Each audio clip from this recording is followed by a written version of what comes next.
Hi, my name's David. I'm 51 years old. And a few months ago, something happened that changed how I see my entire life. It started with a box, a plain cardboard box tucked behind some old photo albums in the attic. I was looking for our daughter Emma's baby pictures. She was pregnant with her first, and we thought it'd be nice to show her what she looked like in tiny onesies. I hadn't opened that box since we moved into this house, since after Helen passed. Helen was my wife. She died of breast cancer 8 years ago. We were married for 22 years.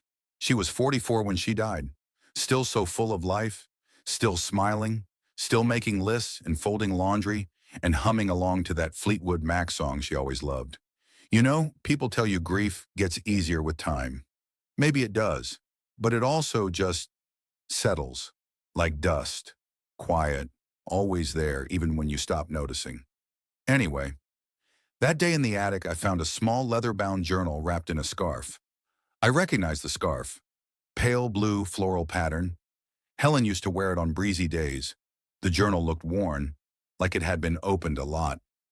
The leather was creased. No lock, no name. Just there. I knew instantly it was hers. I don't know how I didn't find it before. Or maybe I did and just couldn't face it. I brought it downstairs and sat with it at the kitchen table. The house was quiet. Emma had moved out years ago, and I live alone. I stared at it for a long time. I almost didn't open it. Some part of me felt like I'd be invading her privacy. But I did, and what I found was her voice, her thoughts. Not the Helen I knew in photos or the memory I'd built over time, softened at the edges, but the real Helen. Messy, complex, beautiful, scared, funny, honest. The first entry was from 1999. We just gotten married. I'm terrified, not of David. He's kind, he loves me. But I'm scared I'll lose myself in being wife and forget to be Helen. I need to hold on to her.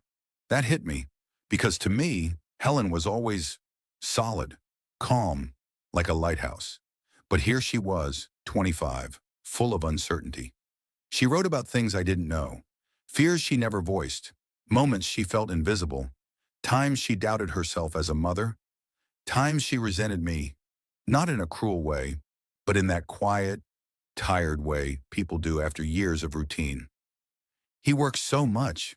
I know he's trying, but sometimes I just want him to see me, not the laundry doer or the lunch packer, just me, just Helen. I sat there reading as the sun moved across the room and the light shifted on the pages. I felt like I was time traveling, like I was getting to know my wife all over again.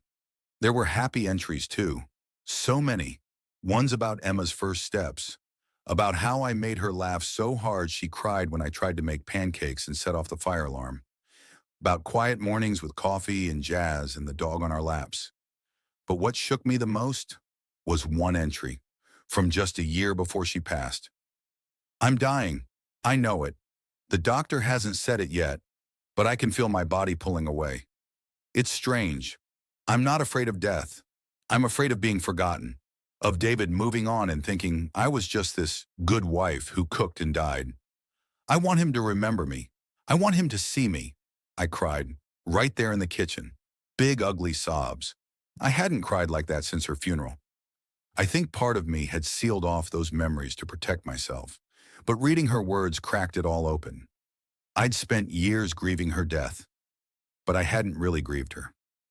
Not the woman she was inside, not the dreams she shelved or the thoughts she kept to herself. That diary changed something in me. It woke me up. I went to Emma's that weekend and told her about the journal. We read some parts together. We laughed. We cried. She said she wished she'd known her mom like that. Not just as mom, but as Helen, as a woman. So I started doing something I never thought I'd do. I started writing in a journal myself. It felt strange at first, putting thoughts on paper, but it's helped me understand myself better. It's helped me be honest in ways I wasn't before. And more than that, I've started talking about Helen, really talking. Not just my wife who died, but Helen, the person. I've shared stories with Emma I'd forgotten. I've even started a small garden in our backyard because she once wrote, "If I could have one thing in my old age, it'd be a garden. A messy, colorful one with herbs and wildflowers. Nothing fancy, just mine. It's not much, but it's something. A way to keep her here, to see her. I think the lesson in all this, the thing that stayed with me, is how little we really know the people we love, and how easy it is to stop seeing them day after day as life gets busy. You live together, you eat dinner, you talk about bills and errands, but you don't always ask, who are you? How are you really? Helen's diary reminded me that we are all so much more than the roles we play, more than husband, wife, parent, worker. We're full of quiet thoughts, fears, dreams we don't say out loud. And if we don't take time to really look at each other, we miss it.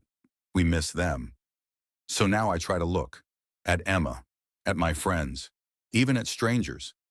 I try to ask questions that matter. I try to listen better.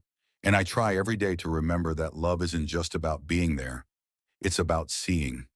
Thank you for listening.